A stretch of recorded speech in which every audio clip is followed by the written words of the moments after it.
Kono ua o tohi a Mosese, aia oku ui ko Exodo.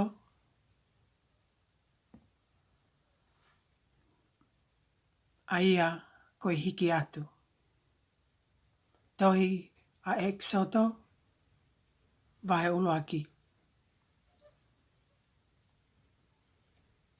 Ko eni a ngai hingoa, o ngai foha o Israeli, nai omi ki ispite, whakataha mo se kope, o takitaha mo hono api. Ko Lupeni, Simeone, Levi, mo Siuta, ko Isaka, Sepulone, mo Bensimani, ko Tani, mo Naftalai, ko Kata, mo Aseli. Pea koe lau katoa o kakai na e tupu me manawa o se kope, koe toko fitungo fulu. Pea ko seo sifa, ko ispite ia. Pena e pekia si o sefa, mo no ngahi toko wā ko toa pe, mo i tau tangata ko ia katoa. Pena e hako aha Israeli, o nau tupu o hange ha neve neve. Iyo, na nau hoko o tokolahi mo kaukau au pito. Pena e whonu a, ia teki nau dolu. Pena e hoko o pule ki ispite hatu i kehe, a ena i kai tene ilo a seo sifa. Pena e pehe ki hono kakai, wakai, koe kakai ni ko ha Israeli, o kunau tokolahi mo mālohi ia teki tau dolu. E tau whai whakapotopoto ki ai. Na anau toi tokolahi ange. Pea ka whai, pea hoko ko hatau. Pea nau kau foki ki nau dolu mo nau ngai whili. O tau i ki tau dolu. O nau alwai me he whonua. Ko ia na nau whakanofu ke teki nau dolu ha kau o fisa o e whatongia.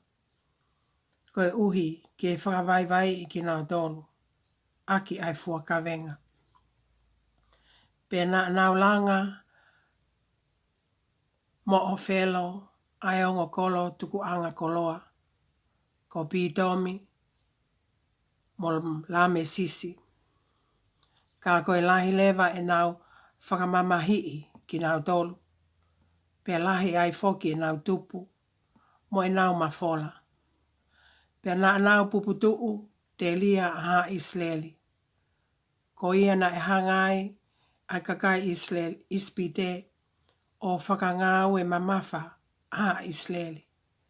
Pea nau ai ke kona e nau mo ui aki ai ngau e whakaongosia. Ai ngauhi ke le pulu mo e maka umea. Pea mo ngau e kehe ihe wao. Ko e ngau e kotoa na nau whakangau e iai ki nau dolu na e mamafa. Pea mea ai tu ispite ki he ongo maa uli he pelu. Aia ko hingoa o e taha ko sifila. Pea ko hingoa o noa ko pua. Pea ne wholofola o pehe. I ho mo whai ho mo ngāwe maa uli ki kau whiwhine he pelu. O mamata ki whaele. Ka pau lewa ko ha tamata ngata. Pea te mo tama te ia. Ka o ka pau ko ha ta ahine. E mo ui pe ia. Ka koe ongo maa uli na ana manawa he ki Elohimi. Pena i kai te na whai o hange koe tutu uni ai tui ispite ke teki nawa. Kana ana tuku ke mo ui ata mai ki tangata. Pea ui ange he tui ispite a ongo maa uli o ne wholofola ke teki nawa. Koe haa ko mo whai pehe ai o tuku ke mo ui ata mai ki tangata. Pea tali ai ongo maa uli ki a whelo. Kono uhinga he koe kau whiwhine he pelu o kui kai te nau hange koe kau whiwhine ispite. Kau ku nau mālohi. Pe he te eki ke au ai maa uli ki a teki nau tolu ko nau whaele. Ko ia na e whaelele ai o tua ki hongo maa uli. Pena I tupu ai kakai o hoko o kaukaua o pito. Pea koe mea I he manawahe ai o ngā uri ki Elohimi ko ia na ana whakaai. Na ane whakaai hona whale. Pea whai whono a whelo. Pea whai whono a whelo ki hono kakai kotoa o pehe. I longa ha tamasi tangata e whaelei. Te mouli ki he vai tawhe. Ka I longa ha tahine. Te mautuku ke mo oi. Amen. Kona wahe ua o Exodo. Pea alu ha motu ai he whamiri o Levi. O ne mali moha o whiwhine o Levi. Pea whitama e whiwhine o ne whaele I ha tamatangata. Pea e ne wakai ko e tamasi whaka ofa. Na ane fufu ia o tolu mahina. Pea I kai tene kei lava ke fufu ia. Na ane maumu ona haa ake na ngāhui aki. Ai mahele hele o ne vali aki ai kele pulu mo tā. Pea ne aiki ai e tamasi I o ne tuku I he vau kutu I he tafa aki vai tā whe. Pea nai tu uhono tu o whewhine me he mama o ke wakai pe koe hā e hoko. Mo e alu hifo ai o whewhine o whelo ke pālutu I he vai tā whe. Pea alu holo hono kau whewhine I he ve vai. Pena ne wakai ai a ake I he loto kutu. O ne whikau atu e ne kaunanga ke o mai. Pea I he ne to o ia na ane mamata ki ai ki he tamasi. Pea tā ko e tama pea o kune tangi. Pea ne manawa ofa ki ai o ne pehe ko si mea eni e whanau aha he pelu. Pea lea ange e hono tu o whewhine ke o whewhine o whelo. Kau alu o ui mai ha whewhine tauhi me he kau whewhine he pelu ke tauhi ma au ai tamasi. Pea mea mai ki ai o whewhine o whelo. Alu pe. Pea alu e tahine o ne ui mai ai whae ai tamasi. Pea mea mai ki ai o whewhine o whelo. Ave ai tamasi ini o tauhi ma aku. Pea teo atu e au ha o totongi. Pea to o he whewhine ai tamasi o ne tauhi. Pea I ne tupu e tamasi na ane awea ki he o whiwhine o whelo.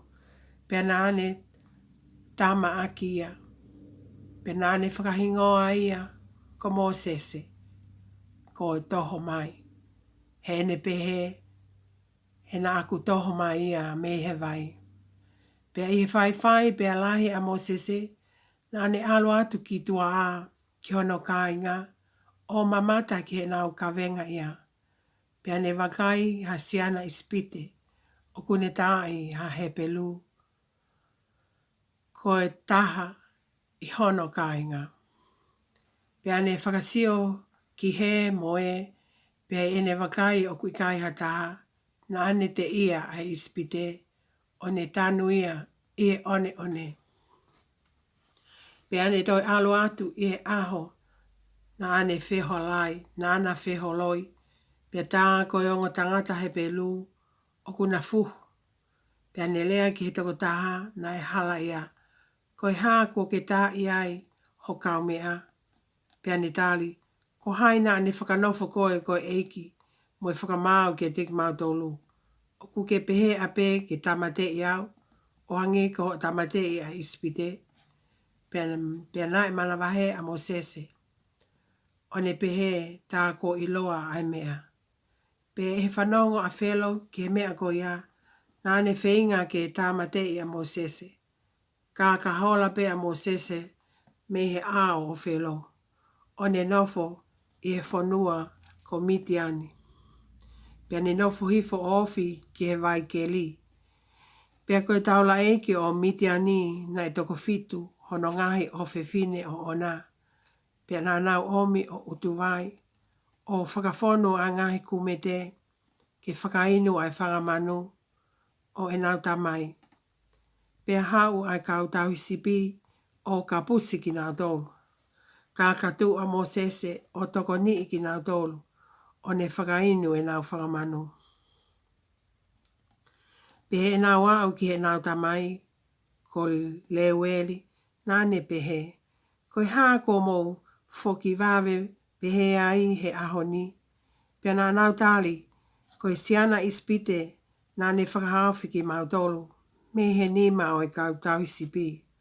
Kai uma a nane tau wai ma mautolu. O whakainu ai whakamanu. Pea mea ia ki hono ngahi o whewhine.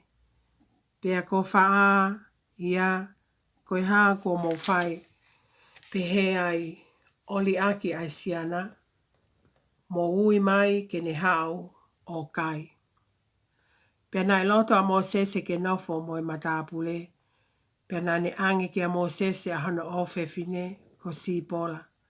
Pea nane wha ele i hata matangata. O ne whakahingoa ia ko ke some. Ko e nofo muri. He nane pehe. Ko au nofo au. Iha whanua muri. Pea fuoloa. Pea pekia. Ai tu i ispite. Pea nai toe aha Isleli. Koe uhi koe whatongia. Pea na nau tau tapa. Pea na e au hake kia Elohimi. E nau tangi tokoni. Koe uhi koe whatongia. Pea nai ongo i he otua e nau to e. Pea ne manatu ki he ne fuakawa. Mo e palahame mo ai sake. Mo se kope. Pea nai hangai fofonga e otua. Ki ha Isleli. One toka ngai. Amen. Koe wahe tolu. O tohia Exodo. Pea nofo a Mosese. Koe tauhi o e whangamanu a sete loo. Koe taula eiki o Midiani. Koe kainga o hono waifi. Pea nane taki ai whangamanu ki he tu a toa wha. O ne au ki he mounga o Elohimi. A ho lepi. Pea nai hake a te ia a angelo a Sihova. I he loto afi. Na e ulu hake i he vao talatala i moa. Pea ne wakai. Tā. Ne ongo o kuvela ai vao. Talatala a moa. I he afi. Ka oku ikai kei nai. Ai talatala i a moa. Pea pehe Mosese. Ka wafe atu mua o mamata ki he fu me ani. Kuoha. Pe koe haa oku ikai velai. Ai talatala i a moa. Pea i he awhio i e Sihova o kune awhi mai ke wakai. Na e ui ke te ia e o tua. Me he loto talatala i a moa o pehe. E Mosese. E Mosese. Pea ne tali. Ko aweni. Pea ne folofola. Oua te ke ofi mai ki heni. To oho topu vae me ho vae. He koe potu o kuke tu ai. Koe kere tapu. Pea ne folofola foki. Ko au. Koe otua o tupu anga. Koe otua o e palame. Koe otua o aisake. Pea koe otua o se kope. Pea nai whakapulou e Mosese hono mata. He naane manawahe ke hanga kia Elohimi. Pea folofola a Sihova. Ko mātu aki mamata ke ngahi kovi o hokakai o i ispite. Pea kua ongo mai e nau tau tapa. Koe uhi ko nau kau ofisa. He kuou ilo i nau ngahi mamahi. Pea kuou aluhifo ke whakahauwhi ki nau tolu. Me he nima o kau ispite. Pea ke o hake ki nau tolu me he whanua ko ia. Ki ha whanua lelei mo lahi. Ha whanua aku mahuta whea. I he hua kau mo e honi. Ai wheituu o haa kēna ni. Mo haa heti. Mo haa āmoli. Mo haa pelisi. Mo haa hevi. Mo haa siupusi. Pea koeni ko wau mai ki a te au. Ai tau tapa a ha Isleli. Kai uma a kua mamata foki. Ki he whakamamahi o kwhai he kau ispite. Ki a te kinautolu. Pea ko ia. Ke haua. Kau whekau atu. koe ki a whelo ke omi me ispite a hokakai, ko ha Isleli. Pea whakatau wholofola e Mosesi ka Elohimi o pehe. Ko hai au ke u alu ki a whelo, pea ke u omi a ha Isleli me ispite. Pea ne wholofola mai, koe uhia teu ia te koe. Pea koeni, ha ua whakamooni ko au ia ko whikau atu koe. O ka ke ka taki atu ai kakaina me ispite, te moutauhi ki a Elohimi, i he mounga koeni. Pea tali e Mosesi ki a Elohimi, koeni kau ka alu ki ha Isleli, pea ulea ki a tekinau tolu o pehe, koe o tua o mo ngahi kui, kuone whikau au ki a teki mo tolu, pea te nau pehe mea ki a te au, ko hai hono hua wha, pea koe ha aku lea e whai ki a teki nau tolu. Pea wholofola e o tua ki a Mosesi, ko au ai pe. Pea ne toi wholofola, ko eni ai lea te ke whai ki ha Isleli, ko au ai pe, kuone whikau au ki a teki mo tolu. Pea wholofola atu ai o tua ki a Mosesi, ko eni o lea e whai ki ha Isleli, ko whikau au ki a teki mo tolu e Sihova, koe o tua ho mo ngahi kui, koe o tua o e palahame, koe o tua o Aisake, pea koe o tua o Sekope, ko hoku hingoa ia o ta ingata, pea ko hoku whakamanatu ia ki e tau tangata, mo e tau tangata. Alu o whakataha ai mātua o Isleli, pea ke lea ki a teknau tolu o pehe, ko ha ki a te awa Sihova, koe o tua o mo ngahi kui, koe o tua o e palahame mo Aisake mo Sekope, pea kone pehe mai, ko mātu aki ahi ki a teki mo tolu.